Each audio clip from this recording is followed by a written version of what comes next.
નમસ્કાર વિદ્યાર્થી મિત્રો, આજના વિડીયોમાં આપણે વાત કરીશું બીકોમ સેમેસ્ટર 1ના જે વિદ્યાર્થી મિત્રો છે તેનો જે સબ્જેક્ટ આવે છે ફાઇનાન્શિયલ અકાઉન્ટિંગ 1. ઓકે, તેના ખૂબ જ મોસ્ટ આઈએમપી પ્રશ્નોની વાત કરીશું.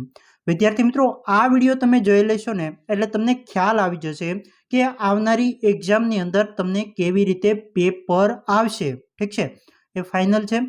ખૂબ જ મોસ્ટ આઈએમપી પ્રશ્નોની આજના વિડીયોમાં વાત કરવાની છે. શરૂઆત કરીએ મિત્રો. પહેલો 10 માર્કનો પ્રશ્ન એવો પૂછાઈ શકે કે નાણાકીય હિસાબી પદ્ધતિનો અર્થ આપી તેના ફાયદા અને મર્યાદાઓ જણાવો.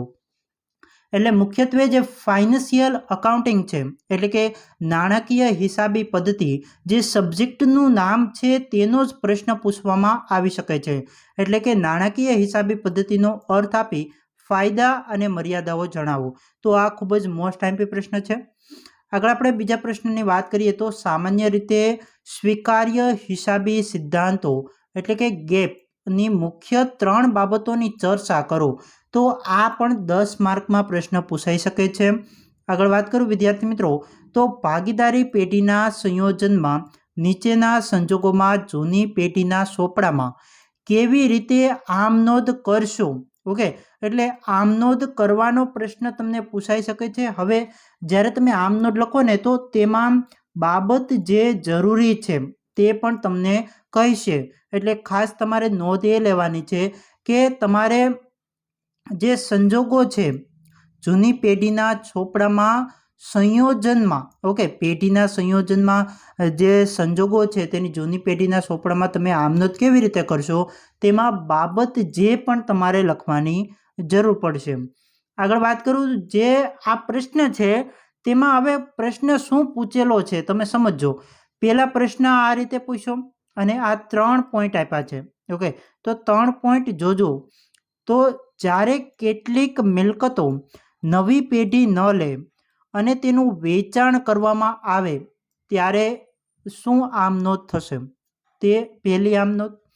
ત્યાર પછી બીજી, જ્યારે પાઘડી નક્કી કરવામાં આવે ત્યારે શું આમનોંધ થશે. જ્યારે ભાગીદારોના મૂડી ખાતા બંધ કરવામાં આવે ત્યારે શું આમનોંધ થશે. એટલે મુખ્યત્વે આ જે પ્રશ્ન છે ને આખો પ્રશ્ન આટલો થશે. ઠીક છે, તો આ જે આખો પ્રશ્ન છે ને તેના 10 માર્કનો પૂછાઈ શકે છે. એટલે આ પૂરી પોસિબિલિટી છે આ 3 પ્રશ્નો આવવાની.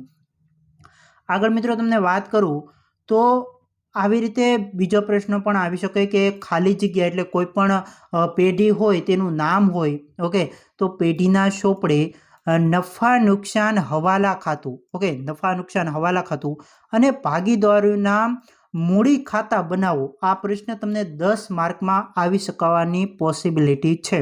ઠીક છે, આગળ વાત કરું તમને તો ઉપરની વિગતો પરથી ખાલી જગ્યાના ચોપડે આડત માલનું ખાતું બનાવો. એટલે મિત્રો ઉપર માહિતી તમને આપેલી હશે, તમામ જે માહિતી આપી હોય તેના ઉપરથી જ જે વિગતો આપેલી છે તેના ઉપરથી જ તમારે આડત માલ ખાતું બનાવવાનું છે. વિદ્યાર્થી મિત્રો, આ વિડીયો તમે અંત સુધી જોવાનું રાખજો, કારણ કે જ્યારે તમે એક્ઝામનું પેપર લખી રહ્યા હશો અને આ વિડીયો તમે જોયેલો હશે ત્યારે તમે જરૂરથી આ વિડીયોને યાદ કરશો, કારણ કે આમાં જે ટુ ધ પોઈન્ટ તમને વાત કરી છે અને આ પ્રશ્નો આવવાની પૂરી પોસિબિલિટી છે. આગળ વાત કરું તો તફાવત સમજાવો. સાદી આડત અને આસામી આડત, આનો તફાવત પૂછાઈ શકે છે 10 માર્કમાં. ત્યાર પછી વાત કરું તો આપેલ માહિતી પરથી મહત્તમ નુકસાનની રીતે, ઓકે, ભાગીદારો વચ્ચે રોકડની હપ્તે વહેંચણી દર્શાવતું પત્રક તૈયાર કરો. આ પ્રશ્ન પણ તમને 10 માર્કમાં પૂછાઈ શકે છે.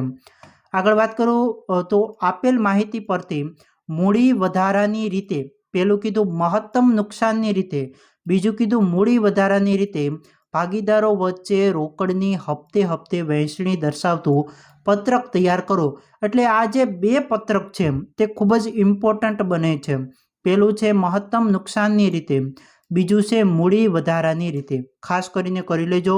બંને પત્રકમાં પહેલું પત્રક પણ 10 માર્કનું પૂછાઈ શકે અને બીજું પત્રક પણ તમને 10 માર્કનું પૂછાઈ શકે છે.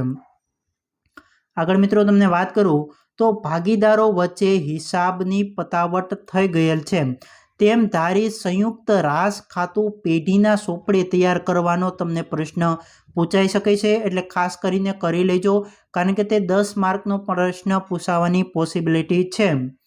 આગળ વાત કરું તો એવી રીતે પ્રશ્ન આવશે કે ખાલી જગ્યાના ચોપડે, એટલે કે ગમે તે વ્યક્તિનું નામ હોય છે અને તેના ચોપડે સંયુક્ત સાહસ ખાતું તૈયાર કરવાનું કહે છે.